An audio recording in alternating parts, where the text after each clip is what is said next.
چنانچہ نہ چاہتے ہوئے بھی میں آگے آ گیا اور بائک پر بیٹھ گیا۔ اب وہ میرے پیچھے بیٹھی، لیکن اس دفعہ وہ میرے پیچھے مردانہ سٹائل میں بیٹھی، یعنی دونوں ٹانگیں ادھر ادھر کر کے، اور پھر اس نے پیچھے سے میری قمیض کو سائیڈ پر کیا اور میرے ساتھ جڑ کر بیٹھ گئی۔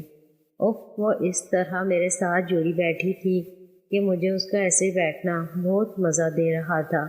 پھر میں نے تھوڑا آگے سے یو ٹرن لیا اور بائک واپس صدر کی طرف موڑ لیا اور منہ پیچھے کر کے مرینا سے کہا، باجی ایک مچھی تو دو۔ تو وہ بائک سے تھوڑا اوپر اٹھی اور مچھیاں کرنے لگی، اور اس کے ساتھ ہی میں نے بائک اور سلو کر دی، جس سے میری آوارگی میں 100 گنا اضافہ ہو گیا۔ اور میں نے مرینا سے کہا، باجی ایک بات پوچھوں؟ تو وہ اسی نشیلے لہجے میں بولی، پوچھ میرے چندا۔ تو میں نے کہا، کیا آپ نے کبھی لالی پاپ انجوائے کی ہے؟ تو وہ اپنے ہونٹوں پر زبان پھیرتے ہوئے بولی، تمہارا مطلب ہے؟ تو میں نے کہا، جی باجی۔ تو وہ کہنے لگی، تمہیں کیا لگتا ہے؟ تو میں نے بے دھڑک ہو کر کہا کہ میرے خیال میں آپ جیسی کھلی ڈلی لڑکی ضرور یہ کام کرتی ہوگی۔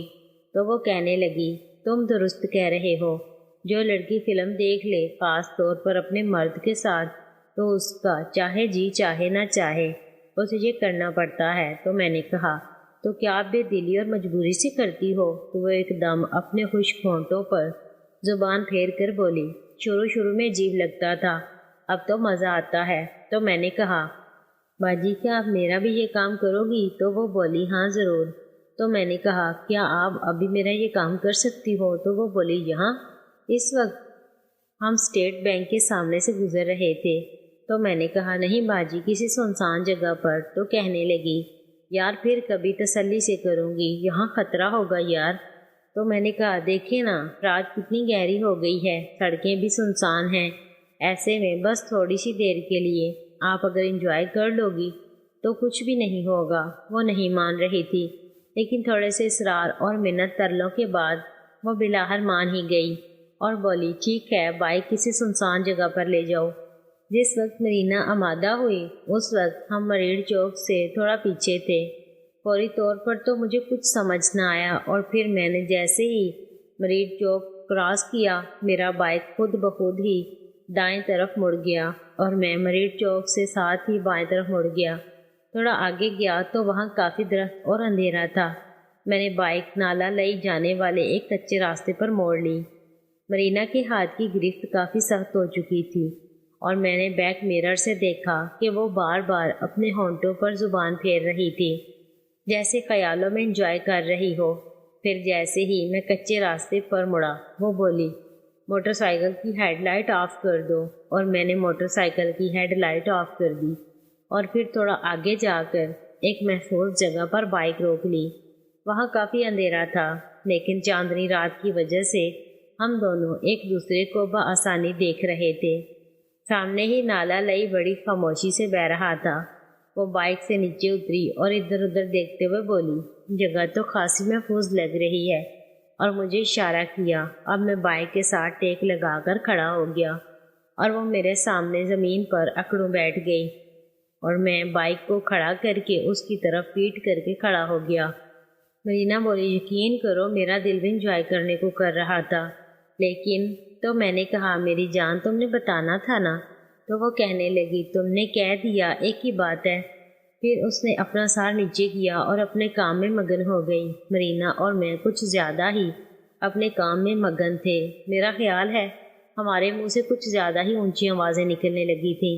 ایسے ہی ایک لمحے میں جب میں نے زوردار آواز نکالی تو اچانک دور سے ایک آواز آئی، یہ کون خانہ خراب کا بچہ ہے؟ آواز سنتے ہی مرینا ادھر ادھر دیکھنے لگی۔ ہم چپ کر گئے۔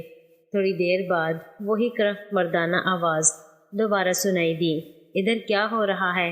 اور اس کے ساتھ ہی ہمیں دور سے ایک ہیولا سا اپنی طرف آتا دکھائی دیا۔ اس کو دیکھتے ہی مرینا بولی، میرا خیال ہے کہ کوئی آ گیا ہے۔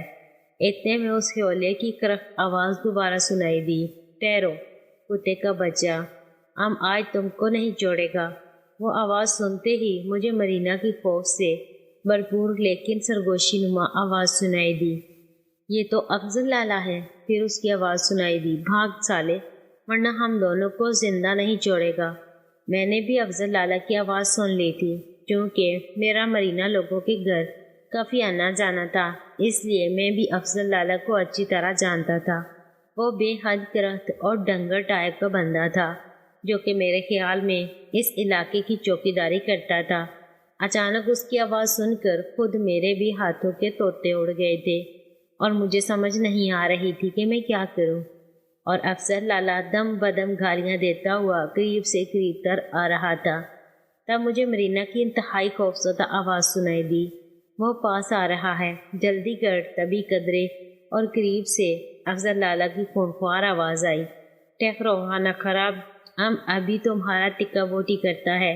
اور ایک دفعہ پھر مرینا مجھ سے مخاطب ہو کر تقریباً چیختے ہوئے بولی، تم کھڑے کیوں ہو، بائک سٹارٹ کرو۔ اس کی بات سن کر میں نے کک مارنے کے لیے اپنا پاؤں مارا تو مجھے لگا کہ جیسے میرا پاؤں من بھر کا ہو گیا ہے اور مجھ سے کک نہ ماری گئی۔ یہ دیکھ کر وہ مزید طیش میں آ گئی اور بولی کہ کیوں نہیں مار رہے ہو؟ تو میں نے بجائے اصل بات بتانے کے اس سے بے بسی سے کہا، میرا نالا نکل گیا ہے۔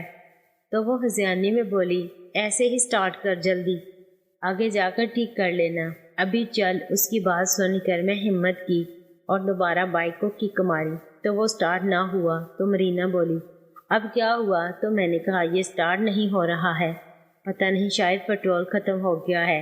اتنے میں افسر لالا اور قریب آ گیا تھا۔ اسے دیکھ کر میری آنکھوں کے آگے اندھیرا چھاتا جا رہا تھا۔ پھر کہیں دور سے مجھے مرینا کی آواز سنائی دی، بھاگ۔ اور میں نے بھاگنے کی کوشش کی تو پانچا میرے پاؤں میں پھنس گیا، اور میں نے پھر بھی بھاگنے کے لیے قدم اٹھایا تو میرے قدم من بھر کے ہو گئے۔ ادھر افضل لالا گالیاں بھگتا ہوا ہمارے قریب آتا جا رہا تھا، قریب اور قریب آ رہا تھا، اور میرے قدم من بھر کے ہو رہے تھے۔ اور تب میں نے مرینا کی طرف بڑی ہی بے بسی سے دیکھا اور کہا، آپ جاؤ۔ اور اس کے ساتھ ہی میری آنکھوں کے آگے اندھیرا چھانے لگا اور میں بالکل مایوس ہو گیا تھا۔ اچانک افضل لالا کو اپنی طرف آتا دیکھ کر میں نے اپنی آنکھیں بند کر لی اور خود کو ہر قسم کی صورتحال کے لیے تیار کر لیا۔ میری یہ حالت دیکھ کر مرینا نے مجھے دھکا دے کر پیچھے کیا، اور پھر اس نے موٹر سائیکل کو ہینڈل سے پکڑ کر ایک زوردار کک ماری تو خوش قسمتی سے پہلی ہی کک پر بائک سٹارٹ ہو گیا۔ یہ دیکھ کر مرینا نے فوراً چھلانگ لگائی اور جلدی سے بائک پر بیٹھ گئی، اور پھر چیختے ہوئے بولی، جلدی بیٹھ۔ میں اتنا ڈرا ہوا تھا کہ فوری طور پر مجھے کچھ سمجھ نہیں آیا، لیکن جیسے بائک چلا میں جیسے ہوش میں آ گیا، اور میں نے بھی چھلانگ لگائی اور چلتی ہوئی موٹر سائیکل پر عورتوں کی طرح مرینا کے پیچھے بیٹھ گیا۔ مجھے بیٹھتے دیکھ کر مرینا نے بائک کو فل ریس دی اور موٹر سائیکل کو ہوا کی رفتار سے بھگانے لگی۔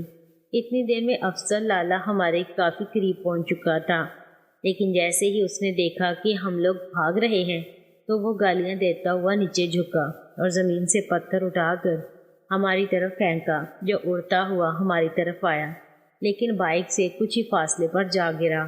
مرینا بائک کو طوفانی رفتار سے چلا رہی تھی، اور پھر جیسے ہی ہم مریڑ چوک سے کمیٹی چوک کی طرف مڑے تو تھوڑی دور جا کر اس نے بائک کی رفتار نارمل کر لی۔